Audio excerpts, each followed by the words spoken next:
सत्संगत मिल रही है माधो जैसे मदन खीरा। ये केवल कहने की बात नहीं रहना चाहिए, अपने जीवन में हमने अपनाना होगा। जो आपके चैनल के माध्यम से मैं ये कहना चाहता हूँ कि जो मन चंगा तो भगवती में गंगा, जो है ना, ये आजकल जो मेंटल हेल्थ की जो क्राइसिस है, सब लोग एक खास तरीके की समस्या के दौर से गुजर रहे हैं। वो इसी दर्शन से निकलेगा कि हमें अपने मन पे, हमारी साइकोलॉजी पे, हमें अपने से बाहर जाके सोचना। बात मैं बताना चाहता हूँ। एक मिट्टी का चूहा बनाते हैं और उसको चूहा के कलर से पेंट करते हैं, क्या वो बिल्ली ग्रहण करेगी? नहीं करेगी। 1 इंच जमीन जिसके नाम ना हो और विश्व में सबसे ज्यादा जमीन का कोई मालिक कोई ठहरापे है, सबसे ज्यादा दिलों पे राज करने वाले व्यक्ति कोई हैं तो बाबा साहब भीमराव।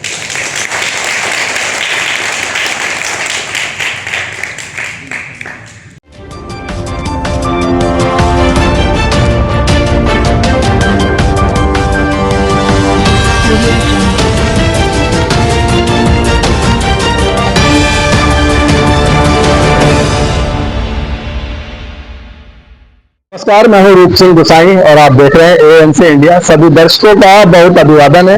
आज इस वक्त मैं मौजूद हूं दिल्ली के कॉन्स्टिट्यूशन क्लब ऑफ इंडिया में और यहां पर एक इंटरनेशनल कॉन्फ्रेंस हो रही है। सतगुरु Ravidas research and charitable trust की ओर से ये अंतर्राष्ट्रीय स्तर की कॉन्फ्रेंस है। बड़े बड़े महापुरुष इस कार्यक्रम में शामिल हैं और आज संत रविदास जी को क्यों याद किया जा रहा है, उनके मूल्यों की वैल्यू आज क्यों समझने की समाज को आवश्यकता है, इन सब बातों पर एक चर्चा हो रही है और सीधा वो चर्चा अपने कैमरामैन विशाल के साथ आप तक पहुंचाने की कोशिश करूंगा। तो आइए सीधा चलते हैं कॉन्फ्रेंस हॉल में। 1 इंच जमीन जिसके नाम ना हो और विश्व में सबसे ज्यादा जमीन का कोई मालिक कोई ठहरापे है, सबसे ज्यादा दिलों पे राज करने वाले व्यक्ति कोई हैं तो बाबा साहब भीमराव।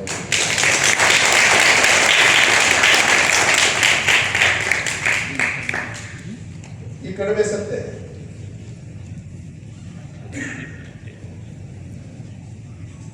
कई बार भावनाएं हमें रोक देती है, कुछ मजबूरियां हो जाती हैं,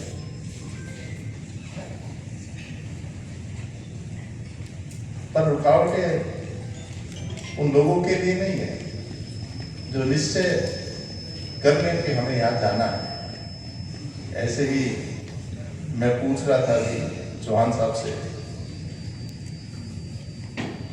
कि बेगमपुरा के, क्योंकि मैंने कभी पढ़ा नहीं, मैं झूठ बोलता नहीं, तो इन्होंने कहा एक ऐसा शहर, गुरु जी ने जो वाणी में शुरू किया कि ऐसा शहर जिसमें कोई भेदभाव ना हो, सब समरसता भाव से हो, सब संपन्न हो, आनंद में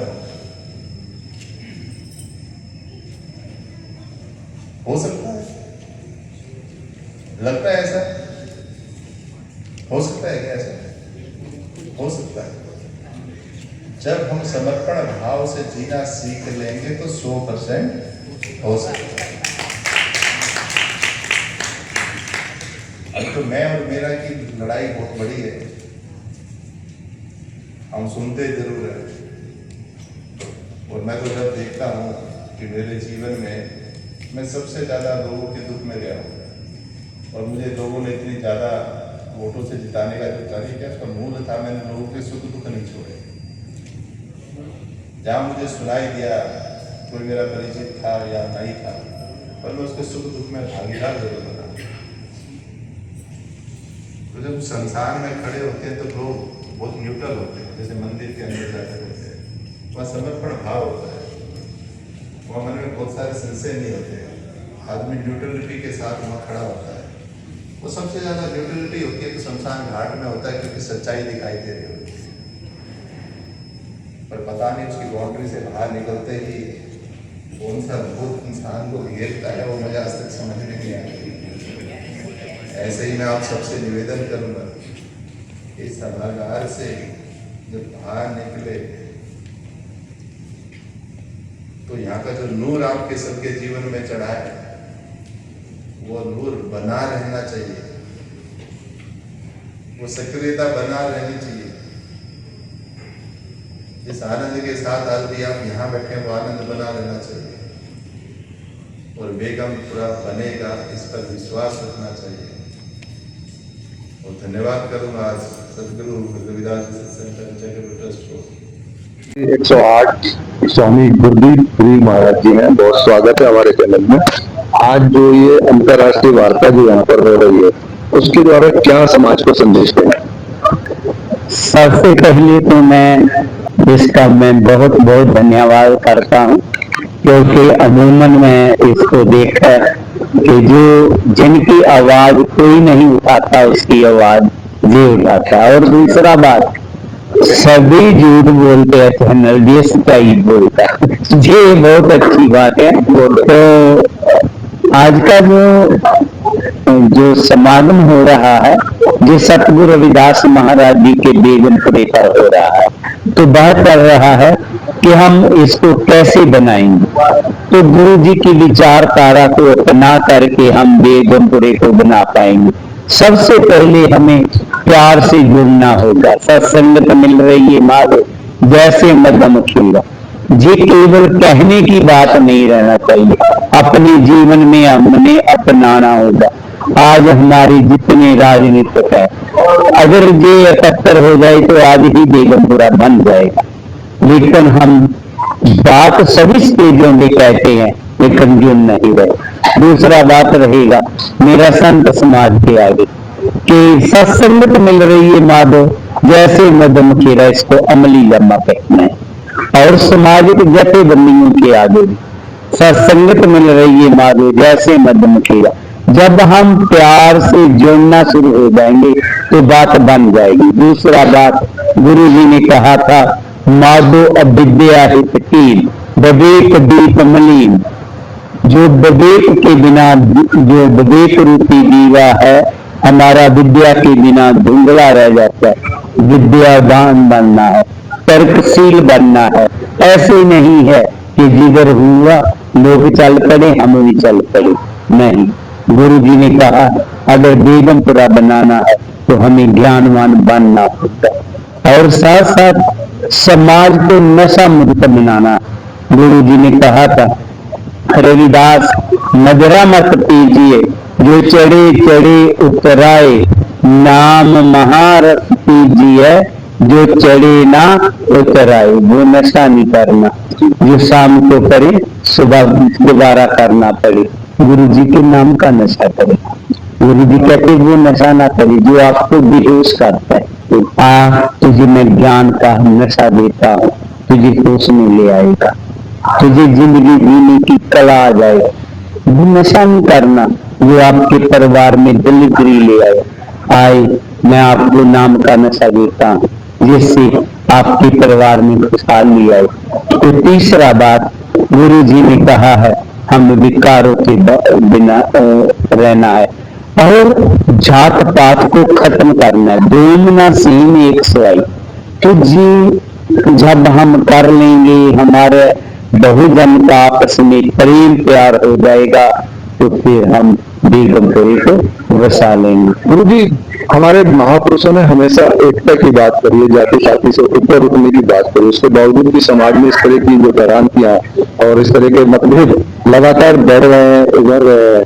और अभी जैसे देश में जो फिरोजपुर है या कुछ ऐसी चीजें हैं, उनका नाम बदला जा रहा है। ऐसे में बेगमपुर की स्थापना की बात क्या कहना? बात ऐसी है कि जो बेगमपुरे की बात है, जो आपने बोला, हमारे में एक अवगुण आ गया कि मैं बड़ा हूँ।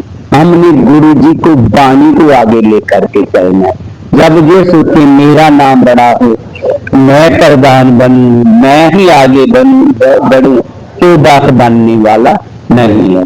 दूसरा बात, गुरु जी ने कहा था मुसलमान से दोस्ती, हिंदुओं से कर प्रीत, रविदास पूत सब राम के, सब है अपने में। जब तक हम एक आंख से नहीं देखेंगे तो हम बेगमपुरे को नहीं मिटा पाएंगे। जैसे मर्जी बोलते जाए, ना बदलने से बेगमपुरा नहीं बचेगा। हमने अपने जीवन को बदलना है, गुरु जी की वाणी के अनुसार अपने जीवन को बनाना। तो हमारे साथ डॉक्टर प्रमोद मेहरा हैं जो कि शिक्षा जगत से जुड़े हुए हैं, तो बहुत स्वागत है हमारे चैनल में।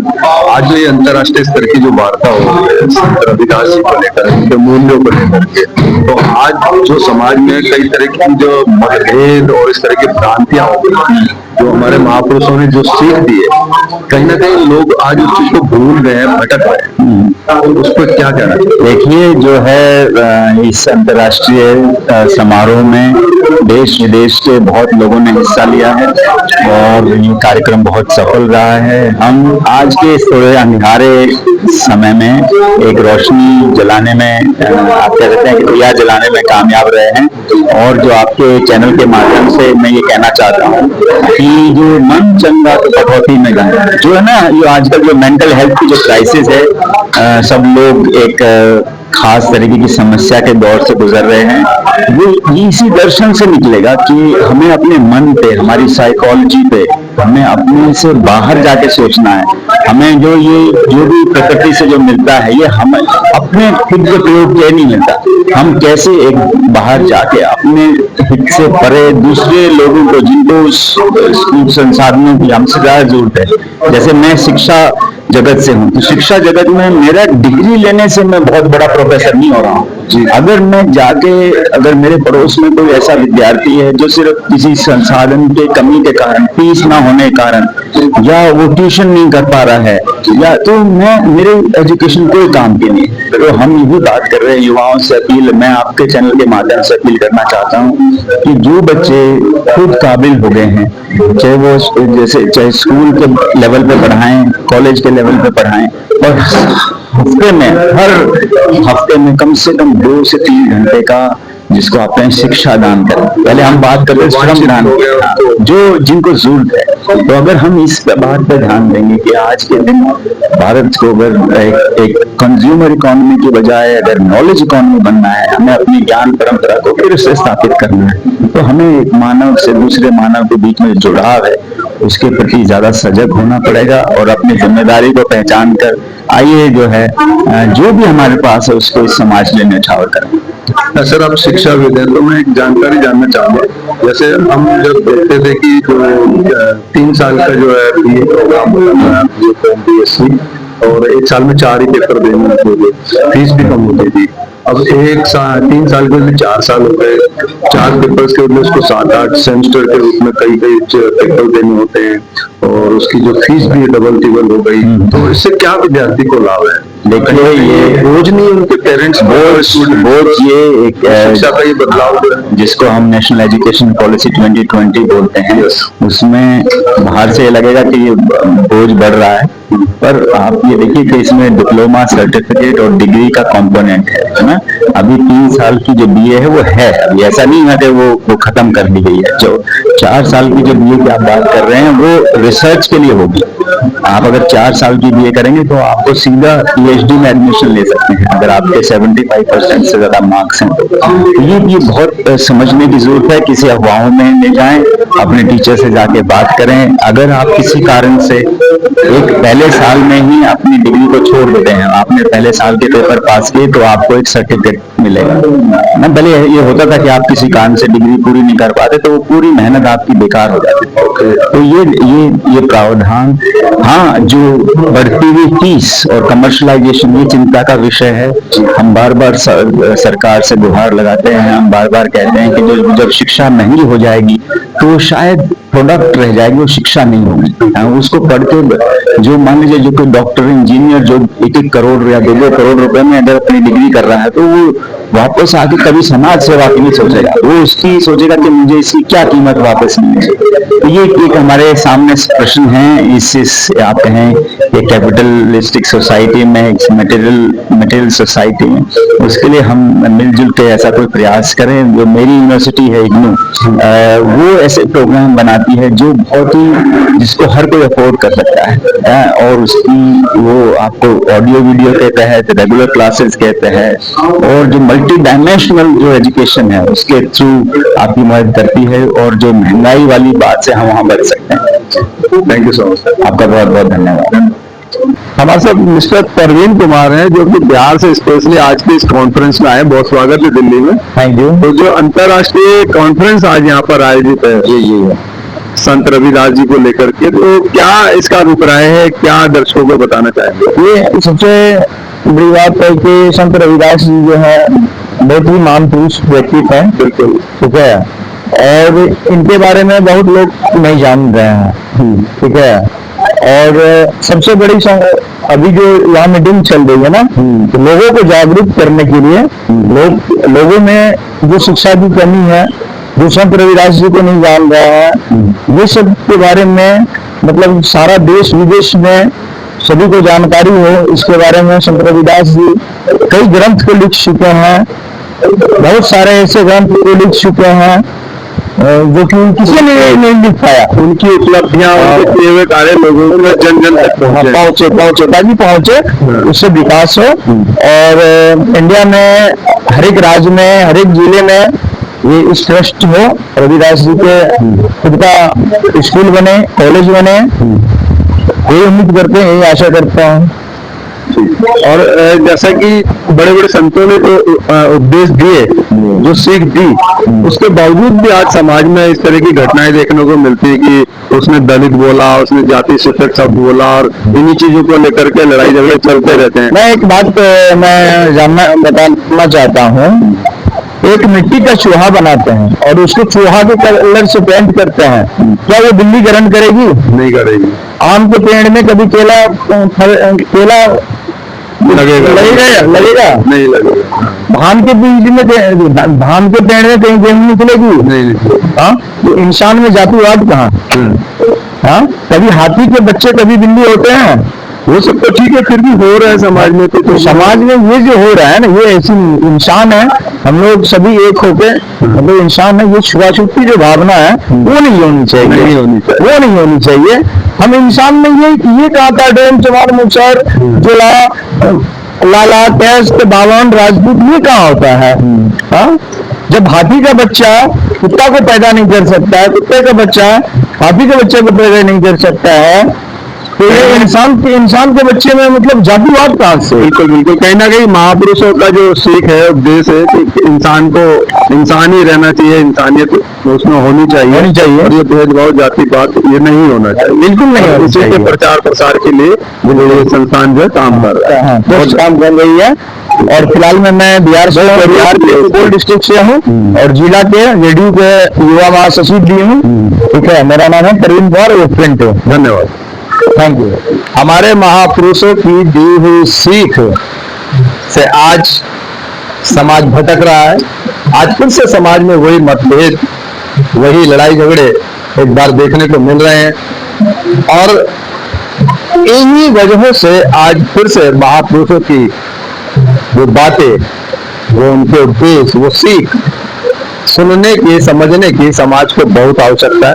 और कहीं ना कहीं शायद ये जो कॉन्फ्रेंस थी, उसके माध्यम से भी यहाँ पे जो महापुरुषों ने बताया, शायद वही उसकी जरूरत थी। तो इन सब बातों को लेकर के, आज इन महापुरुषों की बातों को सुन करके और समाज में जो चल रहा है, उन सब बातों को लेकर के आपके जो भी सुझाव हो, विचार हो, हमारे साथ जरूर साझा कीजिएगा। हमारी खबरें आपको कैसे लगती हैं, अपने विचार हमारे साथ जरूर साझा कीजिएगा। इसी के साथ मैं रूप सिंह गोसाई अपने कैमरामैन विशाल के साथ आप सभी से अनुमति चाहता हूं, जल्द मिलूंगा। तब तक आप अपना बहुत ख्याल रखिएगा। नमस्कार, धन्यवाद, जय हिंद, जय भारत।